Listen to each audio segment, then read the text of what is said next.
welcome to the Listening Time Podcast. I'm Connor with Polyglossa.com, and you're listening to episode 6 of the Listening Time Podcast. For those of you who are listening for the first time, welcome. I'm happy to have you here. This podcast is for English learners who want to improve their listening comprehension. So if you are at a level where you can understand a lot of English and you can understand me right now, but you can't quite understand native speakers who are speaking fast at full speed with each other, this podcast is perfect for you. This podcast is designed for learners who need to advance their listening skills to a high level so that they can eventually understand real native fast speech. So, welcome. In this podcast, I talk about different topics each time, and I speak naturally, and I don't read a script. So I'm not reading anything as I speak. I'm just saying the words as they come to my mind. And so you're listening to natural English. And I, of course, speak a little bit more slowly and a little bit more clearly than English speakers normally do. But I'm using all the normal phrases and words and expressions that I normally use when I'm talking normally. So the transcript to each episode is also available, so you can read the transcript as you're listening to help you understand if you need help understanding certain words or phrases. So make sure to access the transcript if you need it. So in today's episode, I'm going to talk about my road trip through Mexico. A road trip is a trip that you take by car. Instead of flying, you drive, and it takes a lot longer to reach the final destination. So I just recently got back from a road trip, and so I thought I would talk about that for today's podcast. Also, before we start, remember to check out our $1 listening practice seminars at Polyglossa.com if you need help with your listening and you want to improve your comprehension more. Also, please share this podcast with anyone who might find it useful. And if you can, please give this podcast a rating, if you can, on Apple Podcasts, iTunes, or wherever. And if you could, it would be awesome if you could write a short review of this podcast. Just write a short comment and tell the world what you think about the Listening Time Podcast. And that way it will help more people find this podcast and practice their listening skills. All right, let's get started. Are your ears ready? You know what time it is. It's listening time. Okay, so let me tell you a little bit of backstory behind the road trip that I just got back from. When I say backstory, I mean the information that is behind some story, the context, or just extra helpful information that will help you understand the main idea. So the backstory is I'm in Mexico now. I live here, but I don't have a car. I've never had a car during the time that I've lived in Mexico. And this year, I decided that I need a car. So conveniently, I already have a car, but it's in the U.S. It was in the U.S. It was in San Diego, which is where I'm from. So what I wanted to do is I wanted to bring my car from San Diego down to Guadalajara, which is where I currently live. So in order to do this, I first flew up to San Diego, and I obviously spent some time with my family there and hung out with them. And then after that, on the last day, my wife and my sister-in-law flew from Guadalajara to Tijuana. Tijuana is the city which is right on the border with the United States and San Diego. If you're not aware of the geography of the U.S. or Mexico, in the southwest corner of the United States is the city of San Diego. And this city is right on the border with Tijuana. So they're connected, but they're just divided by the border. So my wife and my sister-in-law flew to Tijuana, and then I drove my car from San Diego across the border, and then I picked them up from the airport, and then we drove together to Guadalajara. So, one extra piece of background information is that I had to do the process of importing my car from the U.S. to Mexico.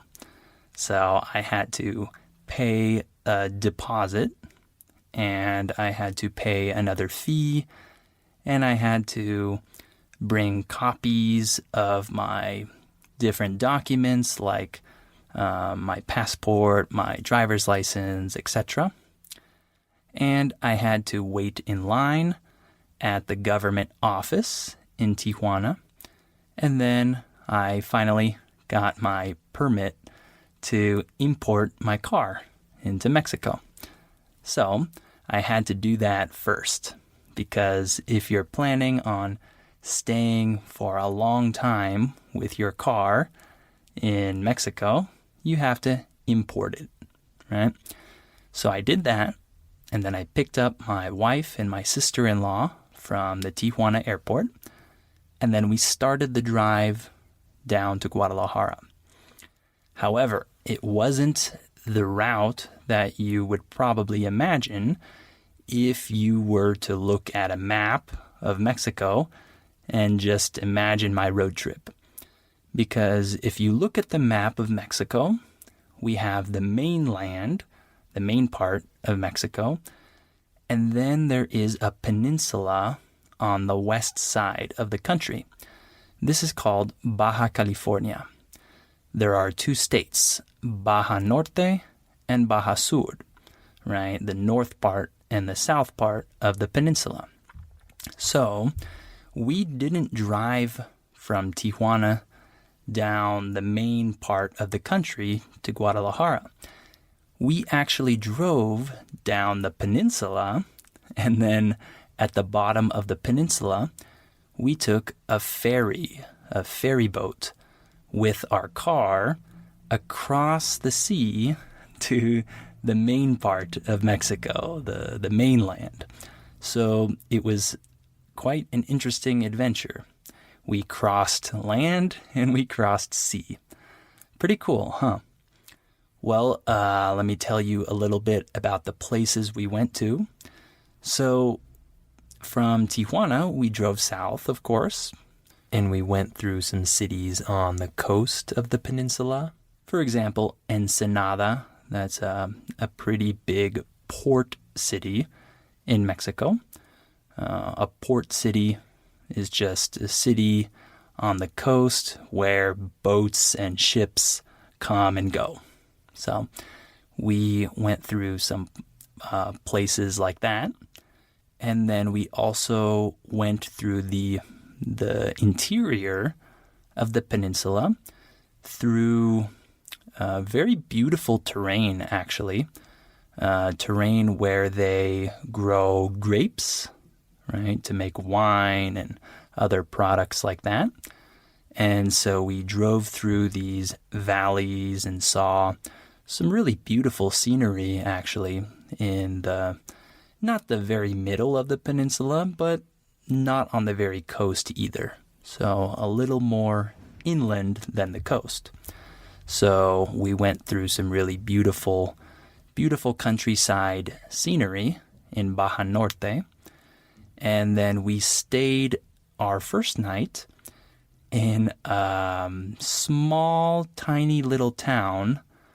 But actually, we didn't stay in the town. We stayed a little bit outside the town, right off the coast, at an Airbnb, which was very funky.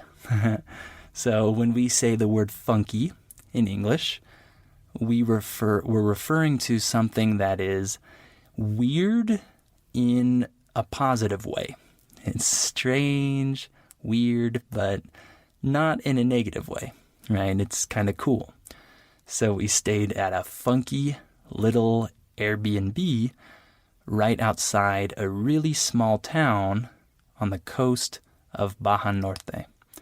So this Airbnb was very funky because it was on a small ranch, right, with farm animals, chickens, roosters, pigs, horses, sheep, everything.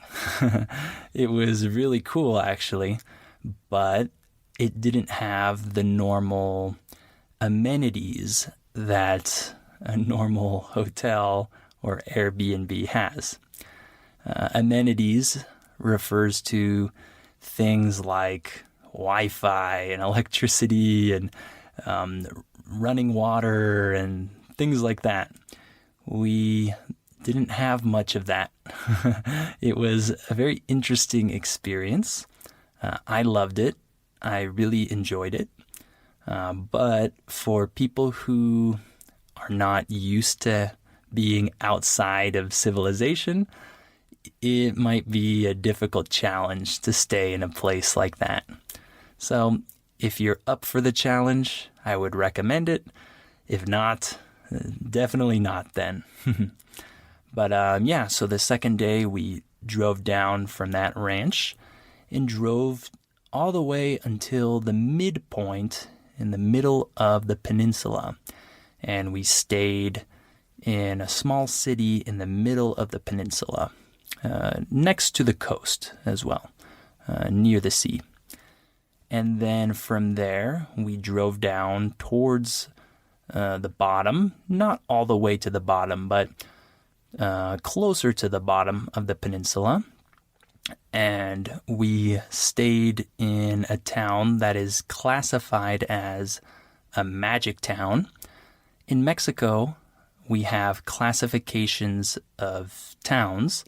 We have a certain classification that is referred to as magic towns. So when a town is considered a magic town, that means that it has some important touristic value, right? It has a cool architecture or history or nature or something that makes it a good tourist destination. And so they maintain it and preserve it much better than other towns in the country. So they're all very nice to visit, all of these magic towns. So we stayed in one, and then the day after that, we drove down to La Paz, which is a city close to the bottom of the peninsula. Not at the very bottom, but pretty close. And then from there, we took the ferry and made our way to the mainland. So I had to pay the money to drive my car onto the ferry and take it with us on the boat across the sea to the mainland of Mexico. It costs a couple $100 to do that, and you have to pay extra for each passenger that you have. So it's not that cheap, but it's a cool adventure, and it's a great way to transport your vehicle from the peninsula to the mainland. So we had a 13-hour boat ride from La Paz to Mazatlan, which is the city on the other side, on the mainland, where the boats end up. So we went overnight and traveled by ferry and ended up in Mazatlan the next morning. After that, we got our car off the boat and we stayed for 2 nights at my wife's cousin's house. So he has a house in Mazatlan, and so we stayed there with him for 2 nights and just kind of relaxed and ate good food and explored the city a little bit. So it was more relaxing than the other days of the trip because I didn't need to drive that many hours. And then lastly, we drove down from Mazatlan to Guadalajara, which is where I am now. So in total, the amount of driving was about 25 hours. So I had to drive for 25 hours plus the 13-hour ferry ride. So it was a long trip. It definitely was. But it didn't feel too long. It didn't feel like we had to really hurry every day to reach our next destination. I feel like we were able to plan well, and it wasn't too hard. It wasn't as hard as I thought it would be. So I was happy about that. So yeah, it was a long trip. It was fun. We passed through many cool landscapes, and we got to see a big change from north to south, right? We got to see a change in the land, a change in the weather, a change in the culture between the different cities. So it was cool to see that diversity of land and culture and people in such a short period of time. So I highly recommend taking a road trip down the Baja Peninsula. It's really cool. It's fairly easy, and it's very safe. So you don't have to worry about dangerous areas because the peninsula is the safest part of the country. So it's very nice. So I want to take advantage of this episode to teach you a few words related to road trips. So these are kind of general words that you might hear when someone talks about taking road trips in the US or anywhere else. So first of all, the thing that you're driving on could be called a highway or it could be called a freeway. So we use these words interchangeably. Some people say highway, some people say freeway, and some people might say interstate. An interstate is also a highway, but it's a certain classification of a highway in the U.S. But when we're talking in general, in any country, we use the words highway or freeway. And on each highway or freeway, you have lanes, right? A lane is one space of the road where you're driving on, right? So the highway or the road might have just one lane going in each direction, or it might have 2 lanes going in each direction, or it might have more than that. If you go to big cities in the US, like Los Angeles, for example, there are some parts of the highway that have 8 lanes going in one direction, right? So that probably seems crazy to some of you, but that's fairly normal in places like Los Angeles. But when you're taking a road trip and you're on the highway, usually you have 2 lanes or 1 lane, depending on where you are. So most of the trip that I took through the Baja Peninsula was on a 1-lane highway, right? There was 1 lane going in both directions. So that is the word lane. Another word I want to teach you is the word stretch. So we often say phrases like a stretch of highway, right? A stretch of road.